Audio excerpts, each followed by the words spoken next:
Guys, how's it going? Left-handed shooter here again. I know I haven't released any videos in a while.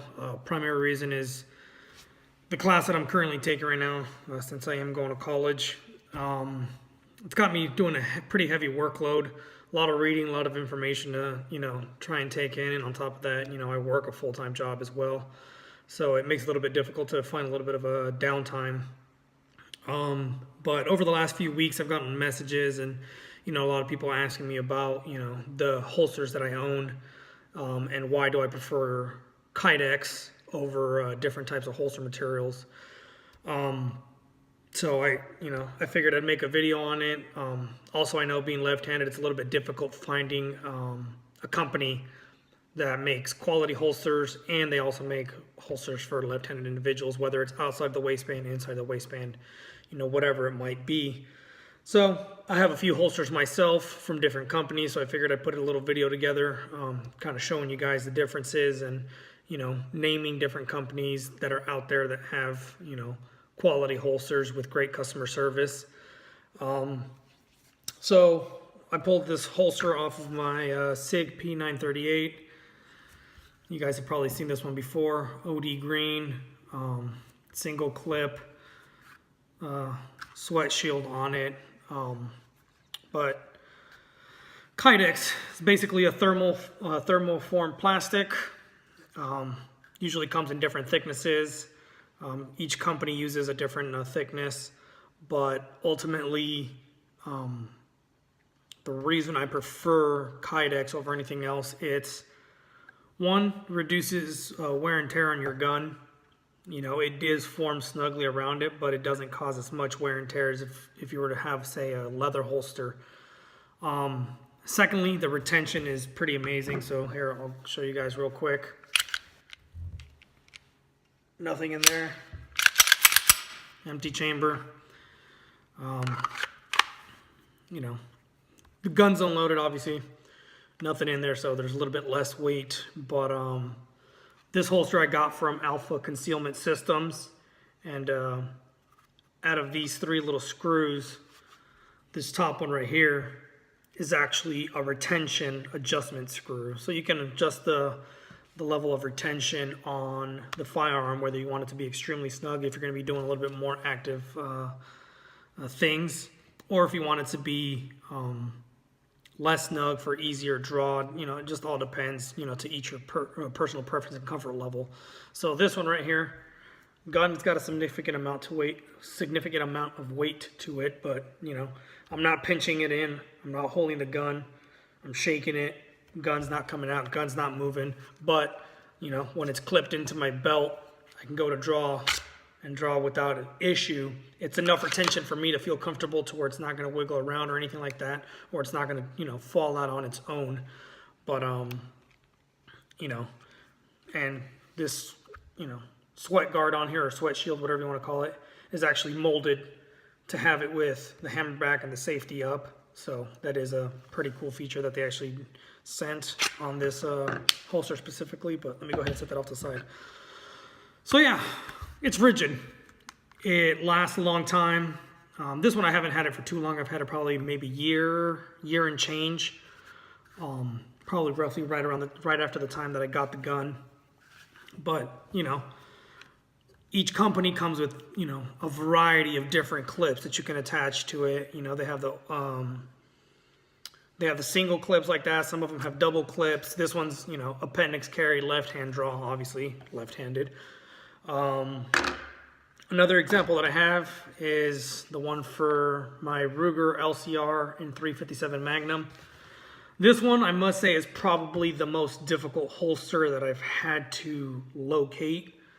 I had originally gone with Alpha Concealment Systems. However, theirs is molded for 38 Special and not for 357 Magnum. So let me go ahead and pull the gun out real quick.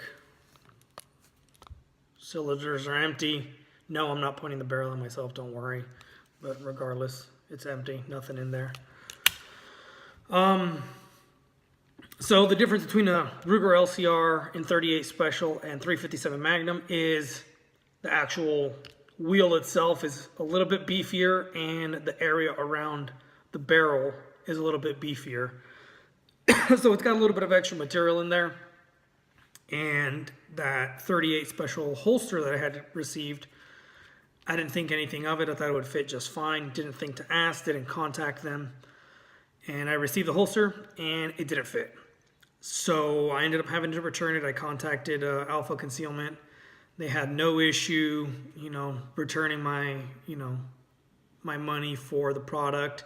They apologized that it wasn't convenient. I thought I was going to be able to heat it up and reform it to fit the 357.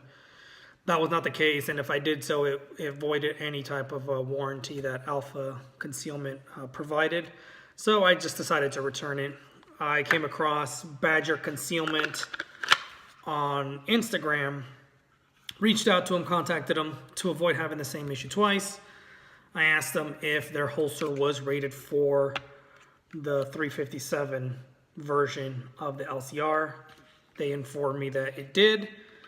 And just like the other holster for my Sig P938, it's got a retention screw on it as well. This one, again, appendix carry, left-hand draw, carbon fiber OD green. This one, I like it because it has a wider clip, and the fact that I can now carry my revolver on me for, quick errands without having to need a whole lot of capacity. Some people will argue, hey, well, you want more capacity, but you also benefit concealability with a smaller frame gun, such as a revolver.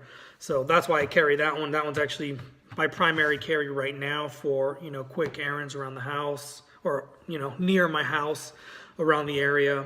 If I'm going to be out for a sustained amount of time, I'll usually throw in the Sig P938. The other one I have over here is the one that I got from G-Code holsters. I got a full setup. Right now I don't have the magazine carrier with it, but I have a full setup for this one that has an extra mag carrier, and all it does is it moves this clip over to the outside, and it pretty much covers a good portion of your abdomen along your waistline. This one is for my Glock 19. Again, we'll go through the process. Or empty, nothing in there. So I'll set this off to the side. So this is another one. Like I said, G-Code, this is the third company. Well, initially this was the first company that I purchased a holster from. And again, just like the other two, this one comes with a retention screw. Which one is it? This one right here. So this is the retention screw on this one. Again, adjust the retention to your comfort level.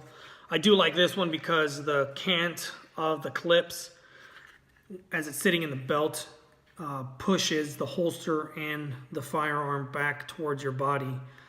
I really like that feature. I felt it was a little bit bulkier than the other two holsters that I have, but overall build and quality and retention and belt clip capabilities, exceeded everything else that I was looking for. So this was actually the first holster that I ever bought for the Glock. That's when I used to carry the Glock a little bit more. Now I do carry it, but it's not as often. Usually because of the weather here in Arizona, I dress down a little bit more, so it makes it a little bit difficult to carry something this size when I can carry something this size, and I sacrifice a little bit of capacity, not too much, but I still got a firearm on me. The reason I didn't go with G-Code holsters for the second holster that I was seeking, which was the Sig P938, was because they didn't have one molded for the Sig P938. So I had to go on that adventure and find a company that made a holster for them, or for that Sig specifically. They had other Sigs listed, don't get me wrong. G-Code's got, an assortment of firearms. I'm not sure if they've actually added the Sig P938 to their lineup, but I know they have the more common models, the M&P Shield, the XD, the Springfield XD, a variety of Glocks. Glock was like their primary firearm that they started making holsters for, and from there it's just grown exponentially. You have 1911s on there and everything.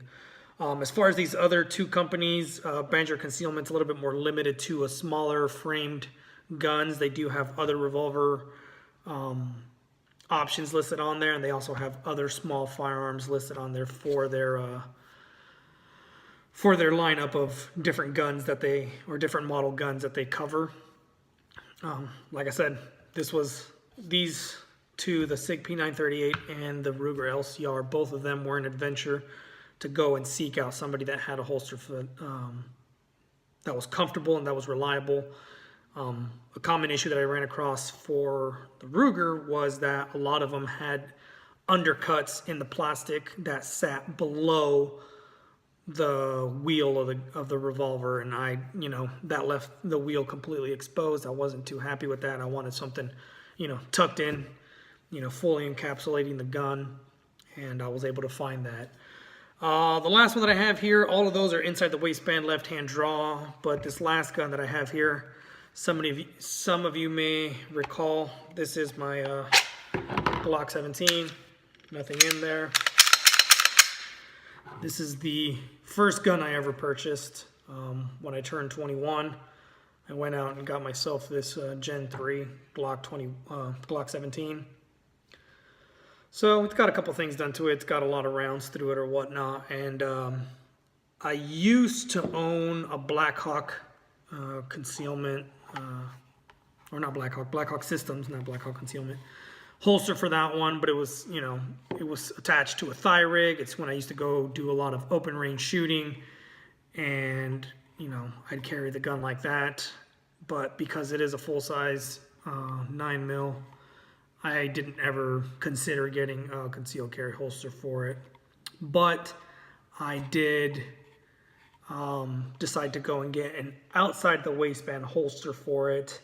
This one, Alpha Concealment Systems released a coupon right around, I think it was Black Friday, or somewhere around that time frame.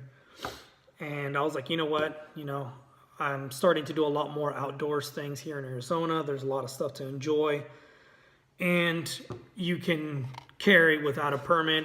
You can open carry, concealed carry, and it's actually encouraged if you're out in the wilderness, to have something on you. So I decided to go with my 9mm. Some people are going to argue, well, why don't you carry a higher caliber revolver? Well, one, because I don't own it. Two, that's the highest capacity I have in my handguns, 17+1. So I decided to go with an outside the waistband holster. This was a Cryptek Highlander outside with blaze orange inside. And again, this screw that you see right here in the middle, retention screw. So every single holster that I have for all the firearms from all these companies, they all have some type of retention system. I know a lot of sorry, the computer keeps going all wonky on me. I know a lot of companies will make holsters, but they don't have any type of retention system established in there. I think retention is key to have on your carry holster. Outside the waistband might not be that big a deal, but at the same time, if you're doing a lot of stuff outdoors, the last thing you want is your gun, popping out of your holster and falling on the ground, and you losing it somewhere because you're not paying attention or whatever. But yeah, I think Kydex is the only way people should go for holsters. But again, that's personal opinion. You guys can go whatever route you want to. Yeah, so there it is. I'll post the links for each of these companies inside of the video description. Once the video is done, I'll put it up to YouTube, and then from there I'll share it over to the Facebook page. If you haven't checked out the Facebook page, I'll put a link to that as well in the video on YouTube. But also, I'll throw in the Instagram name on there so you guys can follow, if you like anything on there. But yeah, if you guys have any questions, comments, concerns, anything about the holsters that I talked about, or why, I personally believe that Kydex is highly recommended above other types of holsters. I know there's the hybrids, I know there's leather, I know there's I don't even know what material that is. It's like the nylon padded holsters or whatever. Biggest thing for me for Kydex is, since it is rigid, it prevents anything from ever getting into the trigger guard. And that's something that you always want to protect. As you notice, every single one of my holsters completely covered or covered the majority of the trigger guard. I think the one that has the least covering is the G-code holster, but you know, as you can see, very, very little bit exposed out here. But I think that's just more so you can grip the gun without, you know, hitting the holster when you go to draw. Same thing on the Sig P938. It's got a little bit of undercut around the trigger guard, but that's something you want to protect. That's something that you never want anything to get jammed up in there and you accidentally, you know, discharge into your leg, or, you know, in my case, appendix. A lot of people are worried about hitting their junk or hitting the, you know, the main arteries in your legs, anything like that, which is a, you know, extremely understandable reason as why you don't want to have anything block up your trigger. So there it is, Kydex. I think, you know, it's the way to go for holsters. There's plenty of companies out there. Like I said, I've only named 3 companies, but there's dozens out there. The main thing I want to look for is reliable clips, trigger guard completely encompassed, and retention. So those 3 things: clips, trigger guard, retention, obviously, and the build quality. All of these holsters look fantastic, got great finishing work on them. There's no jagged edges, rough edges, anything like that. They're 100% taken care of. So 3 reputable companies. I'll post the links. Share, like, subscribe, do what you got to do. Oh, some of you that do follow me on Facebook, I released a random picture.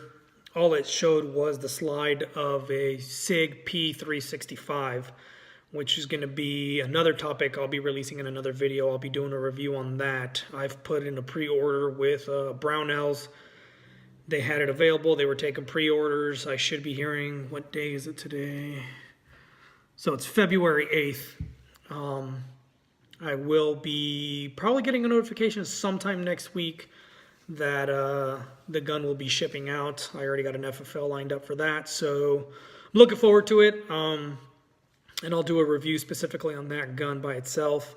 I'm not going to do an actual comparison of that firearm, but I will do a side-by-side, you know, kind of taking a look. I'm not doing, you know, comparing the Glock 43 or anything like that. I'm not comparing it to any other guns. I'm just going to do a side-by-side visual, you know, comparison, you know, the ups and downs, why I chose the Sig P938 versus any other concealed carry guns. And yeah, I look forward to it. Hopefully I can get that gun in soon and get it out to the range, and also bring in a review. And I've also looked at a holster company for that gun specifically. I know that gun is barely released, but they're already working on a molding for it. So hopefully I can do a review with the gun and the holster. But all right, that's all I got for you guys. Take it easy.